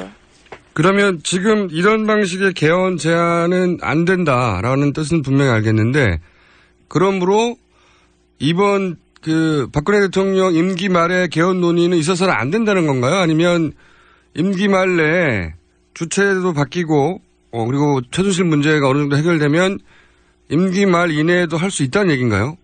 예, 개헌의 그 주체는 말씀드린 대로 국회가 되는 것이 현재 맞다고 생각을 하고, 네. 박근혜 대통령 국정에 전념해야 됩니다. 그 민생 경제가 대단히 어려운 상태고 또 우리 사회 경제 전체가 활력을 잃고 비상한 상태입니다. 그리고 어제도 보도가 됐습니다마는 최순실 게이트가 점점 그 의혹이 더욱더 커지고 있습니다. 연설문 말씀하시는 겁니까? 대통령의 연설문을 예. 사전에 44개나 받아봤다라는 그런 언론의 보도도 있었습니다. 이게 만약 사실이라면 참으로 경천 동지할 사안이라고 생각을 합니다. 이런 부분들에 대해서 신속하고 확실한 검찰 수사를 통해서 진상을 규명해야 되는 것에 대통령은 집중을 해야 됩니다. 그렇지 않고 개헌 논의에 자꾸 주도를 하게 되면 권력 연장을 위한 꼼수라는 문제를 지적받을 수밖에 없고요. 국회 주도의 개헌은 현재 19대부터 많은 국회의 논의들이 성과가 축적되어 있습니다. 20대 국회에서도 여야 합쳐서 190여 명 정도가 개헌 논의 모임에 의원들이 참여를 하고 있습니다. 정상적인 개헌 논의에 대해서는 저희는 충분한 시간을 갖고 차분하게 대응해 간다는 입장이고요. 임기 말, 또 심지어는 내년 4월을 1차 목표, 12월 대선이 2차 목표라는 식으로 스케줄을 정해놓고 무슨 토목공사하듯이 개헌이 이루어질 수는 없다고 생각을 합니다. 지금부터라도 논의가 필요한 부분들은 해나가되 차분하게 또 권력구조 개편만의 내용이 아니라 저희가 선거구제 개편이라든가 또는 국민들의 기본권 향상이라든가 이런 개헌의 내용도 폭넓게 논의될 필요가 있습니다. 그러니까 첫째로는 대통령이 이 논의에서 빠져야 하고, 두 번째로는 스케줄을 미리 정해놓고 할 수는 없고, 예. 그리고 주체는 국회가 돼야 되고, 이 전제 없이는 개헌 논의는 안 된다, 이런 말씀이십니까? 예, 그렇습니다. 그런 부분들에 대한 것들을 명확히 하고, 그리고 내용의 그 수렴에 집중을 해야 됩니다. 개헌에 대한 내용도 여러 가지가 있지 않습니까? 분권형 개헌제, 4년 대통령 단임 중임제, 4년제 중임제, 그리고 2원 집정부제, 내각제적 성격, 다양한 논의들이 있고, 아까 말씀드린 대로 국민의 삶의 질의 향상, 또 우리 사회의 미래의 국가사회 시스템을 설계하는 내용들이 들어가야 하기 때문에 이 내용에 대한 집중이 또 진행되고 여야 간의 합의라든가 국민적 합의가 이루어지는 시기가 가장 적정한 시기지 지금 언제라고 딱 정해질 수 있다고 생각하지는 않습니다. 알겠습니다. 그런데 이제 민주당은 약간 온도차가 있는 것 같은데 국민당에서는 논의는 해보자 이런 입장으로 보도가 됐는데, 그러면은 물론 국민의당의 참여만으로는 안 되겠지만 또 민주당 내에도 적극적인 개헌론자 분들이 있지 않습니까? 예, 그렇습니다. 그런 분들이 개별적으로 참여하거나 혹은 국민의당이 당론으로 참여하거나 이럴 수도 있지 않겠습니까? 그렇지는 않을 겁니다. 그러니까 국민의당도 정략적 개헌은 반대하고, 하지만 이제 개헌의 필요성은 있으니까 논의는 바로 시작하자 이런 입장인데요. 큰 틀에서는 다르지는 않습니다. 저희도 박근혜 대통령 순실표 개헌 이 부분에 대해서는 반대합니다만은 국민과 함께는 국회발 개헌 정상적 논의는 하자는 입장입니다. 다만 지금 민생국회, 예산국회가 시작하고 있기 때문에 개헌 논의를 너무 섣불리 만질 경우는 두 가지 우려. 하나는 청와대가 만드는 시나리오대로 이게 자칫하다가는 권력 연장에 대한 어떤 그런 문제, 또 현재 국면 전환의 문제로 끌려 들어갈 수 있다는 점 하고요. 또 두 번째는 이 작은 블랙홀이 될 수가 있습니다. 그래서 이 민생이나 예산 문제가 관심에서 사라지고 개헌 문제만 드러날 수 있기 때문에 이 가을 정기국회에 민생 예산 문제를 진행하면서 국회 내에서는 뭐 필요하다면 특위라든가 여러 가지 과정들을 설치해서 함께 논의할 수 있다고 생각합니다. 그런 부분들에 대해서 저희 당내 의원들의 의견 수렴도 국면전환령 최순실표 개헌은 안 된다. 하지만 정상적인 당내 또는 국회 내에서의 개헌 논의는 필요하다는 입장이 공유되고 있습니다. 노무현 대통령도 사실은 이제 원포인트 개헌이라고 개헌 제안을 했었었는데 대통령은 개헌 제안을 하면 안 되는 겁니까? 제안을 할 수 있습니다. 하지만 그리고 나서는 국회 민의에 맡겨야 됩니다. 당시에 2007년도에 노무현 대통령도 원포인트 개헌, 임기를 마치는 개헌을 제안을 했었는데요. 네. 그때 박근혜 대통령이 참 나쁜 대통령이라고 독소를 퍼붓던 적이 있었는데 지금 그 당시의 제안은 국회에서 논의해달라는 거였고 또는 당시 야당한테 그걸 논의해달라는 것이었지 노무현 대통령 청와대가 주도하겠다는 입장은 아니었습니다. 지금은 개헌이 원포인트인지 전면적인 건지도 확인되지 않은 상태에서 청와대도 주도하고 국회도 논의해봐라. 그리고 그 이후에 후속 보도는 청와대가 다 시기까지 주도하겠다라고 하는 것은 당시하고는 상황이 전혀 다른 형태입니다. 제안할 수 있습니다. 하지만 협조자로 남아야 합니다. 알겠습니다. 잠시 뒤에 추미애 대표가 관련해서 기자회견이 있는 걸로 알고 있는데 혹시 네. 어떤 내용이 담기는지 수석 대변인으로서 알고 계십니까? 예, 뭐 정확히 다 알 수는 없습니다만은 네. 일단 어제 박근혜 대통령의 12사 정략적인 개헌 제안에 대해서는 명확하게 문제점을 지적을 하고 그리고 또한 저희 당내 또는 주변에 이런 개헌에 대한 여러 가지 입장을 얘기했던 분들의 의견을 수렴하신 걸로 알고 있습니다. 그런 만큼 정상적인 개헌들을 당에서는 어떻게 진행할 것인가에 대한 문제를 담은 그런 기자회견을 할 것으로 예측되고 있습니다. 알겠습니다. 오늘 여기까지 듣겠습니다. 오늘 말씀 감사합니다. 예, 고맙습니다. 네, 지금까지 더불어민주당 윤관석 수석 대변인이었습니다.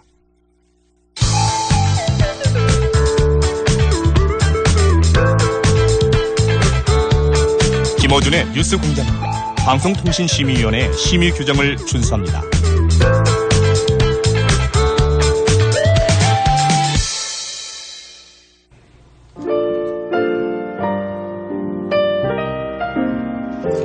불만 처리 시간입니다. 네. 문자를 보내려면 번호가 어떻게 되나요? 알려드리겠습니다. 50원의 유료 문자 샵 0951 TBS 주파수가 95.1입니다. 그래서 0951이고요. 카카오톡이나 또 TBS 라디오 앱이 있습니다. 앱에서 댓글을 달아주셔도 됩니다. 그리고 홈페이지에 들어오시면 여기도 AS센터가 마련됐습니다. 자, 유혜영 씨 더티 섹시의 원조라고 생각되는 김호중 공장장님 그래도 좀 씻으세요. 네, 모욕적이네요. 제가 안 씻어서 머리가 산발이 된 게 아니고 네, 머리가 산발이를 안 씻은 걸로 보이는 겁니다. 저희 집에 샴푸는 매일 팍팍 줄어듭니다. 그리고 송채경화 기자 말 좀 하게 해주세요. 진행자가 왜 이렇게 말이 많습니까? 제가 원래 그런 놈인데 요즘 자제하고 있는 겁니다. 예전에 제가 방송할 땐 말이죠. 패널이 나왔는지 안 나왔는지 몰랐어요. 제가 혼자 다 말을 해가지고. 오늘 여기까지 하겠습니다.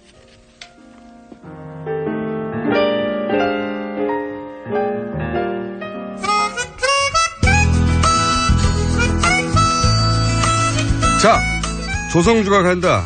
이 코너는 굉장히 색다른 코너입니다. 조성주 정의당 미래정치센터 소장 직접 현장에 달려가는 코너입니다. 근데 오늘은 멀리 다녀오셨어요. 멀리. 예, 일본에 다녀왔습니다. 네. 제가 알기로는 마치 출연료 가지고 일본에 갈 수 없는 걸로 알고 있는데. 네. 일본에 가신 일이 있는 겸사겸사해서 취재를 하신 거예요? 그렇죠. 제가 이제 일본에 강연을 할 게 있어서 갔는데 저희 작가님들과 PD분들이 가는 김에 뭐 하냐 거기서 취재해와라 이렇게 시키더라고요. 그래서 네. 출연료를 더 내놔라고 하셔야죠. 여하간 요구를 하는데 뭐 들어줄지 모르겠습니다. 일본에 강연 요청을 받으실 만큼 이렇게 국제적으로 알려주신 분이에요? 아예 뭐 그 정도는 아니고요. 네. 겸손하신 거 보니까 아닌가 봅니다. 자, 일본에 가신 김에 어떤 걸 취재하셨어요? 아마 청취자분들 들어보셨을 거예요. 뭐 와사비 초밥 테러 뭐 이런 용어도 있고. 오사카. 네, 혐한 네. 뭐 이런 혐한. 거 있잖아요. 그러니까 실제 이제 일본에 갔을 때 제가 이제 오사카하고 도쿄를 양쪽을 다 갔는데 그래서 실제 이 문제가 있는가 혐한 또 한국인에 대한 어떤 차별 또는 안 좋은 감정들 일본 사람들이 이게 이제 언론에 보도는 되는데 이제 실제 현지의 분위기는 어떤 건가? 그렇죠. 현재 사시는 분들이 피부로 느끼는 게 어떤가요? 그렇죠. 그거는 확인해 볼 필요가 있겠더라고요. 그래서 그걸 좀 확인하고 왔습니다. 굉장히 어렵다기보다는 궁금한데 아무도 하지 않았던 취재를 직접 하시고서 취재를 따로 받지 못한 이 비극은 어떻게 처리해야 됩니까? 제가 사실은 이 일본의 혐한 관련해서 예전에 일본에서 하는 학회에 참석한 적이 한 번 있어요. 근데 이 히스토리의 시작이 제특회. 제특회. 네, 제특회 들어보셨을 것도 같은데 제일의 특권을 허용하지 않는 시민들의 모임. 이런 이름이에요, 제특회가. 근데 제특회가 2006년인가 7년인가 그때부터 물론 혐한의 목소리는 있었지만 거리로 나오기 시작했죠. 거리로 나오고 조직화되고 본격적으로 그게 이제 일본의 정치적으로 우익이 또 강화되고 뭐 아베라든가 고이즈미라든가 그러면서 같이 등장한 거거든요. 일본의 정치인들이 사주했는지까지는 모르겠으나 그 학회에서 하는 얘기는 묵인하고 방조하고 심지어는 사실은 적적인 건장하는 분위기가 형성된 거다 지금. 예, 맞습니다. 네. 그런 이야기를 들은 적이 있는데 자, 누구를 만나셨습니까? 그래서 직접 일본에서 이제 좀 전에 이제 김어준 그 진행자도 말씀해 주셨지만 이제 제특회 같이 이제 기존의 그 안에서 제일 한국인에 대한 차별 그리고 최근에 이게 이제 한국인 관광객까지 대상으로 확산되고 있는 거 아니냐 이런 이제 의심이 있는 거란 말이에요. 그래서 실제 일본에서 직접 이 문제를 다루고 있는 시민단체에서 활동하고 있는 한 청년을 만나고 왔습니다. 그렇군요. 이분이 제일 한국인 3세예요. 3세? 네, 3세고 현재 이제 히토츠바시 대학에서 대학원에서 실제 차별 문제를 전공을 하고 있고 완전한 현지인이라고 할 수 있는 3세고 그렇죠. 그리고 이 문제를 전공하고 있는 그런데 이제 제일 한국인이기도 한 거죠. 그런데 이분이 이제 주로 일하는 시민단체는 이제 반레이시즘 정보센터 그러니까 우리말로 하면 민족차별에 대해 반한대하는 민족차별에 대해 그렇죠. 정보센터의 대표를 맡고 있습니다. 그래서 이분 얘기를 좀 들어봐야 될 것 같아요. 진짜 어느 정도로 심각한가. 그래서 한번 들어보죠. 대단히 안타까운 일이지만 현실에서는 제일 한국인에 대한 차별이 점점 더 강해지고 있습니다.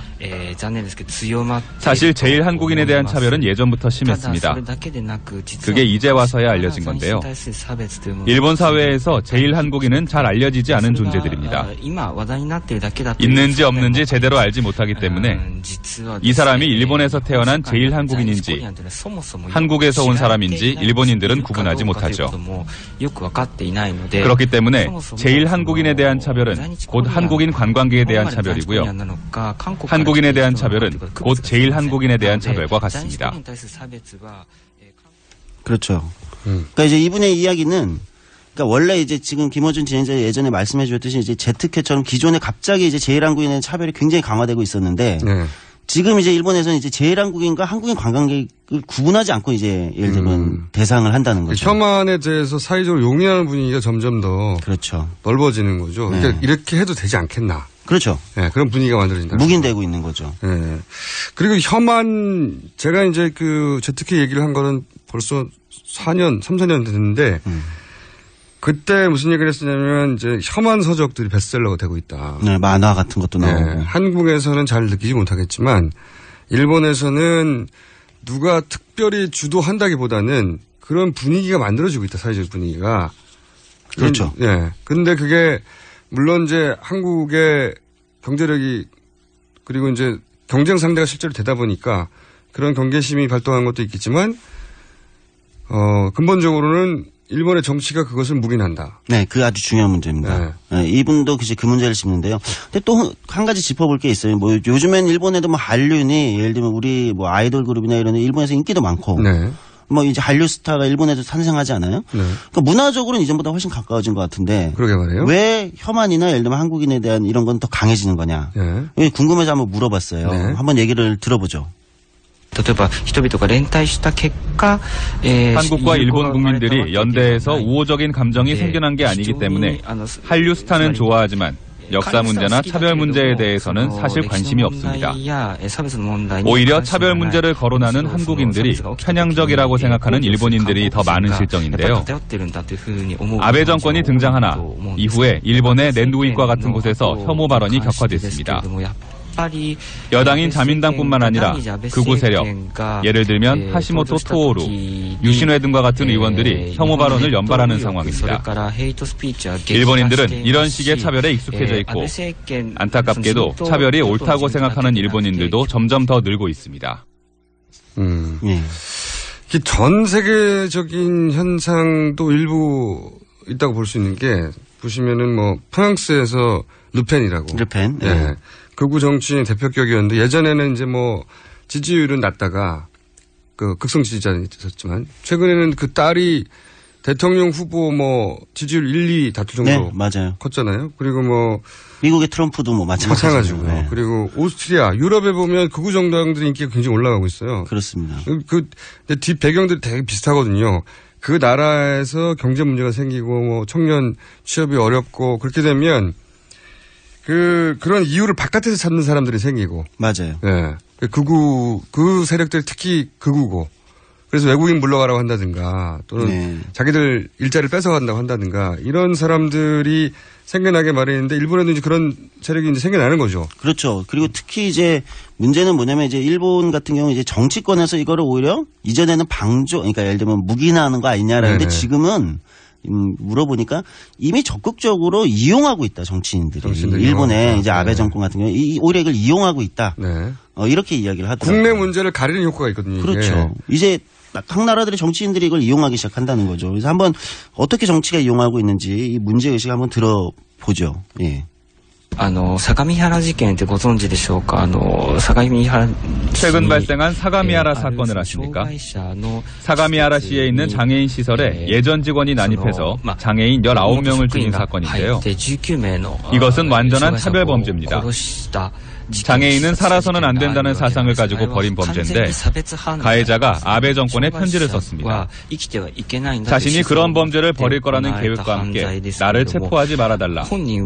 체포를 하더라도 그 후에 몸을 숨기고 살아갈 수 있게 해달라고 쓰여 있었습니다. 아베 정권이라면 이 사건을 이해해 줄 거라는 내용도 담겨 있었는데요.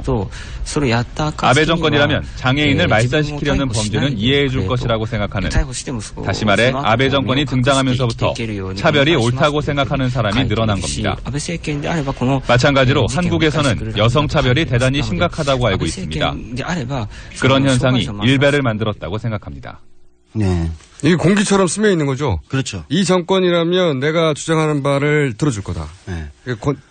권장하는 분위기가 말로 구체적으로 하진 않지만 다 느끼는 거죠. 그렇죠. 네. 그 분위기를 느끼는 거죠. 그러니까 장애인 또는 뭐 거기 한국인, 제1한국인 또는 뭐 외국인 등등등에 대해서 이렇게 해도 괜찮지 않을까?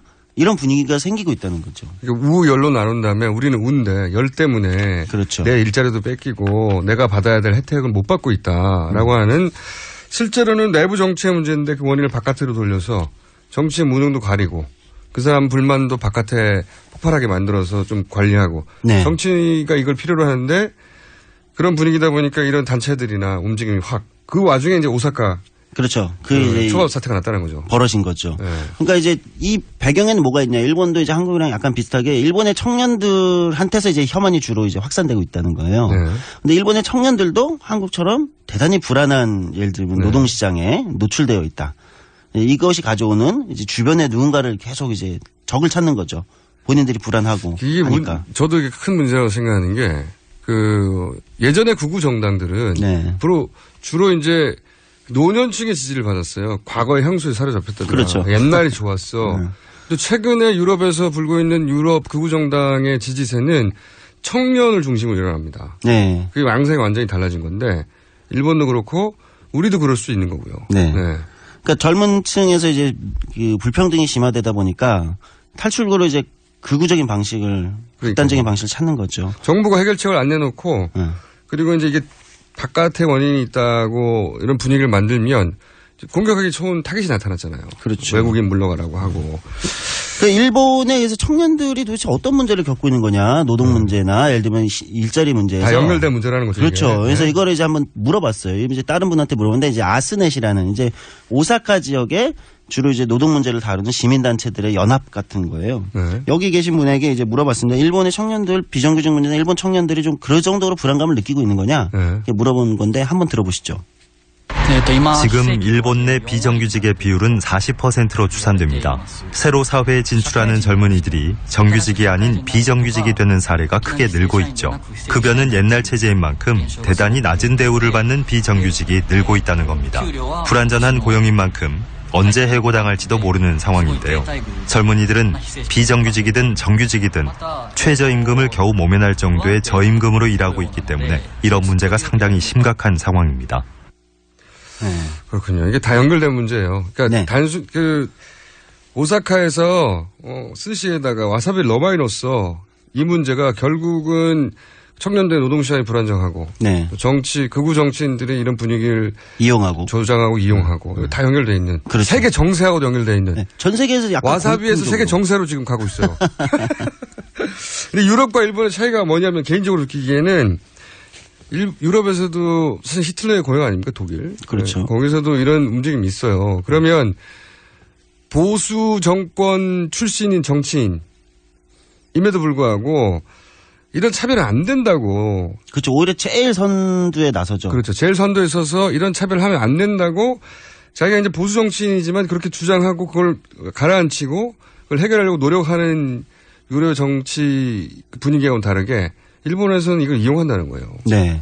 이게 정확한 차이인 것 같아요. 그러니까 독일 같은 경우는 왜 이제 독일의 보수적 정당인 이제 기민당의 최대 역할은 그런 민족 차별이나 인종 차별, 히틀러가 전렸던 걸 이제 없애는 역할을 오히려 차단하고 가장 많이 했던 게 오히려 보수 정당이 했거든요. 맞습니다. 유럽은 그런 게 있는데 일본은 지금은 얘기를 들어보면 이제 아베 정권이나 이제 오사카 쪽에 이제 하시모토 전 도지사나 이런 사람들은 오히려 차별을 이제 선동한다. 이거에 대한 문제의식이 굉장히 크더라고요. 그래서 명시적으로 말은 안 하지만 그런 분위기를 느끼는군요. 그렇죠. 네. 혼내를 느끼는 거죠. 맞습니다. 일본식으로 말하면. 네. 그때 이 ZK 얘기하면서 또 하나 생각나는 것은 한국도 이런 분위기가 올 수 있다. 네. ZK로 만들어지는 소위 말해서 외국인 혐오라든가. 그렇죠. 또는 뭐 장애인 차별이라든가 뭐 올 수 있다고 말하면서 그분들이 예를 들었던 게 일베였어요. 네. ZK가 일베처럼 시작한 거다. 맞아요. 네. 그런 얘기 하더라고요. 이제 이 일본의 이제 얘기를 들어보니까 한국과 일본에서 이게 약간 공통적으로 위험한 건 이게 약간 젊은 사람들의 인터넷에서의 재미 이런 거하고 결합되는 측면이 좀 위험하다고 본다. 이런 또 얘기도 지적도 있더라고요. 이게 결국은 이제 이런 분위기를 제어하고 또 그런 분위기를 반전시키고 혹은 제도로서 막고 할 거는 정치의 역할이거든요. 그렇죠. 우리 정치권이 이 문제를 그런 정도 심각하게 생각하고 있는지 모르겠어요. 우리도 일본처럼 될 수 있다.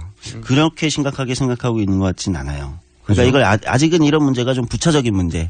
그러니까 이렇게 생각하는데 생각 이상으로 한국에서도 좀 위험 신호들이 있다고 보입니다. 네. 그리고 또 일본에서 와사비 문제가 그냥 보도만 하고 마는데 와사비 문제 뿌리는 이거다라고 보도해주는 언론이 없는데 조성주 위원은 가가지고 짧은 기간에 출연료도 받지 않고 취재비도 없는데 출연료는 받지만 일본 취재비는 없는데 독자적으로 이런 고급스러운 취재를 완성하신 분에게 박수를 보냅니다. 감사합니다. 네. 굉장히 고급 기획이었고요. 네. 출장 꼭 받으실 거예요. 네. 지금까지 조성주 소장이었습니다. 네, 감사합니다. 예. 저는 오늘 여기까지 하고요. 내일 다시 뵙겠습니다. 김어준이었습니다. 안녕.